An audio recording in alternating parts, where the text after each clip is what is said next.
রাত্রে মানুষ যখন ঘুমে যায়, তোমার বিবি যখন ঘুম যায়, তোমার ছেলে যখন ঘুম যায়, তুমি নিশি রাত্রে ঠান্ডা পানি দিয়ে ওযু বানিয়ে নামাজের মুসল্লায় বসো। তুমি আবার যখন ডাক দাও, রব্বুল আলামিন, পৃথিবীর কোনো মানুষ আমার গুনাহ সম্পর্কে জানে না, তুমি আমার গুনাহ সম্পর্কে জানো। আমি এমন গুনাহ করেছি আমার বিবি জানে না, বিবি গুনাহ করেছে আমি জানি না। আল্লাহ তুমি সব কিচ্ছু জানো, হে আমার প্রভু তুমি আমাকে মাফ করে দাও। আমার আল্লাহ বলে, তারপরও যদি তোমাদের আমি মাফ না করি, তারপরও বান্দা তোমরা আমার রহমতের দরজা থেকে ফিরে যাইও না।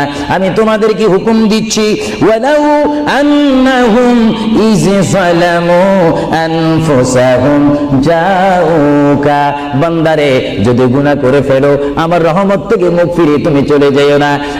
বান্দা, আকাশ পরিমাণ যদি গুনাহ করো, পাতাল পরিমাণ যদি গুনাহ করো, সাগরের পানি পরিমাণ যদি গুনাহ করো, পাহাড় তুলনায় যদি তুমি গুনাহ করো, আমার